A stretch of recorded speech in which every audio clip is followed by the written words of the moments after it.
Yes sir. जी वकील साहब, क्या सजा हुई है? और आज इस केस में कल दोष सिद्ध पाया था और आज सजा के लिए रखा गया था। इनमें हनुमान को और संतोष उर्फ संध्या को आजीवन कारावास की सजा से दंडित किया गया है, जब बल्कि हमारे पक्ष द्वारा इसमें फांसी की सजा की दलील रखी गई थी। चूँकि केस भी रेरेस्ट केस में ही आता है, लेकिन अदालत ने अपने विवेक के आधार पर इसमें आजीवन कारावास की सज़ा दी है।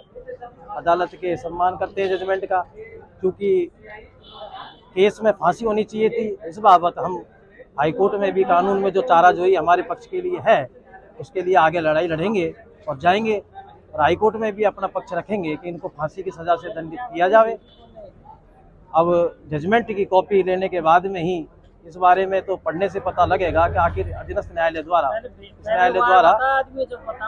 इसमें फांसी की सजा ना दे करके आजीवन कारावास क्यों दिया गया है। क्या नाम है सर आपका? सुनील कुमार झा। जी सर, सर। क्या फैसला आया, क्या आप इससे संतुष्ट हैं? देखिए, धारा 302 व 120B में उम्र कैद दी गई है, 460 में 10 साल की सजा दी गई है और 201 में 4 साल की सजा दी गई है। उक्त सभी सजाएं साथ साथ चलेंगी। मेरी ये डिमांड थी कि ये प्रकरण rare of the rarest case की श्रेणी में आता है और ऐसी सूरत में इस प्रकरण में कैपिटल पनिशमेंट दिया जाना चाहिए दोनों एक्यूज पर्सन्स को। जिन परिस्थितियों में इन्होंने ये जो हत्याएं की हैं, वो समाज में उनका कोई उत्तरदायित्व तो रहा नहीं, इसलिए ये जिंदा रहना चाहिए। लेकिन कोर्ट ने अपने विवेक से जो निर्णय दिया है, निर्णय को भी कॉपी ली जाएगी, उसे देखा जाएगा। और क्योंकि हम जो दंड दिया गया है, निर्णय से नहीं बल्कि जो दंड दिया गया है, वो हमारी नज़र में अपर्याप्त है और ऐसी सूरत में हम दंड के एनहांसमेंट के लिए माननीय राजस्थान उच्च न्यायालय जयपुर बेंच पीठ में अपील करेंगे और हम उम्मीद करते हैं कि वहां से हमें ये जो LI है, क्या ये मृत्युदंड तक है या नहीं? नहीं, उसमें केवल LI ही उन्होंने बताया है और LI सिंपल है, उसमें ना ऐसा कुछ नहीं उसमें वर्णित किया है। इस हिसाब से कितने स्तर पर कहीं कमी रही है उसका देखिए, मेरी बात सुनिए, जांच के स्तर पर अगर कमी रही होती तो फिर तो बरी हो जाते ना।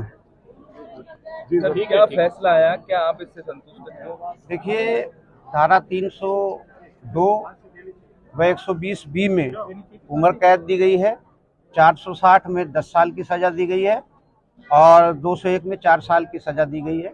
उक्त सभी सजाएं साथ साथ चलेंगी।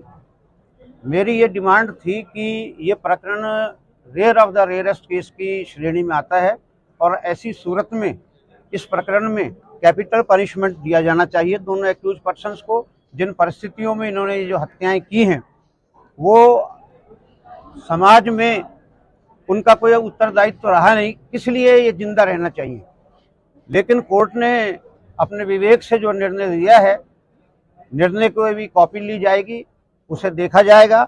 और क्योंकि हम जो दंड दिया गया है, निर्णय से नहीं बल्कि जो दंड दिया गया है, वो हमारी नज़र में अपर्याप्त है और ऐसी सूरत में हम दंड के एनहांसमेंट के लिए माननीय राजस्थान उच्च न्यायालय जयपुर बेंच पीठ में अपील करेंगे और हम उम्मीद करते हैं कि वहां से हमें ये जो LI है, क्या ये मृत्युदंड तक है या नहीं?